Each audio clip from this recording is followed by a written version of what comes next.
Street Valentine's Day Massacre. Gang warfare ruled the streets of Chicago during the late 1920s, as chief gangster Al Capone sought to consolidate control by eliminating his rivals in the illegal trades of bootlegging, gambling and prostitution. This rash of gang violence reached its bloody climax in a garage on the city's north side on February 14, 1929, when 7 men associated with the Irish gangster Giorgio Bugs Moran, one of Capone's longtime enemies, were shot to death by several men dressed as policemen. The Street Valentine's Day Massacre, as it was known, was never officially linked to Capone, but he was generally considered to have been responsible for the murders. Contents: the rise of Scarface Massacre on Street Valentine's Day. The downfall of Public Enemy No. 1. The rise of Scarface. From 1924 to 1930, the city of Chicago gained a widespread reputation for lawlessness and violence. Not coincidentally, this phenomenon coincided with the reign of chief crime lord Allo Scarface Capone, who took over from his boss Johnny Torrio in 1925. Torrio, who was seriously wounded in an assassination attempt in 1924, had retired to Brooklyn.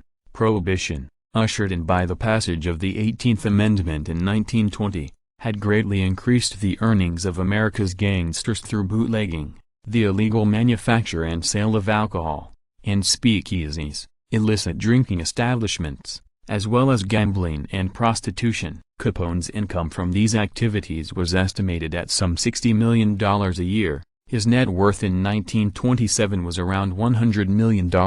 Did you know? George Bugs Moran was on his way to the garage in Chicago at the time of the Street Valentine's Day Massacre. He missed getting killed by minutes. A few days later, he told reporters only Capone kills like that. Reached at his Florida home for comment on the murders, Capone offered his own opinion: "The only man who kills like that is Bugs Moran." Over the years, Capone consolidated control over most of Chicago's crime rackets by ruthlessly gunning down his rivals. In 1924, authorities counted some 16 gang-related murders. This brand of continued until 1929, reaching a high of 64 murders in 1 year during that time. Federal authorities, including the Federal Bureau of Investigation, had much less jurisdiction than they have today, and did not include Chicago's gang-related activity. Massacre on Street Valentine's Day. Chicago's gang war reached its bloody climax in the so-called Street Valentine's Day Massacre of 1929.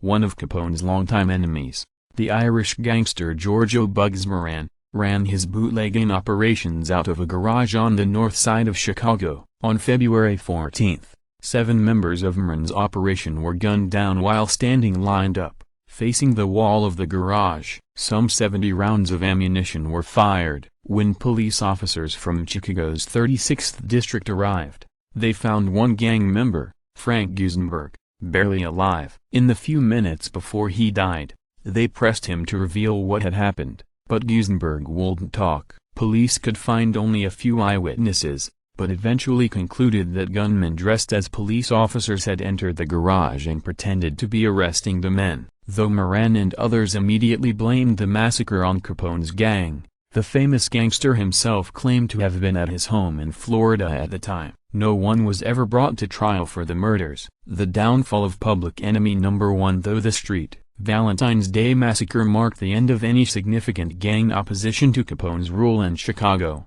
it can also be said to have marked the beginning of his downfall. With his highly effective organization, his impressive income and his willingness to ruthlessly eliminate his rivals, Capone had become the country's most notorious gangster, and the newspapers dubbed him a Public Enemy No. 1. Federal authorities began investigating Capone after he failed to appear before a federal grand jury after being subpoenaed in March 1929. When he finally appeared and testified, federal agents arrested him for contempt of court. Capone posted bond and was released, only to be arrested in Philadelphia that May on charges of carrying concealed weapons. Capone served 9 months in prison and was released for good behavior. In February 1931, a federal court found Capone guilty on the contempt charge and sentenced him to 6 months in Cook County Jail. Meanwhile, the U.S. Treasury Department had launched an investigation of Capone for income tax evasion. Through diligent forensic accounting,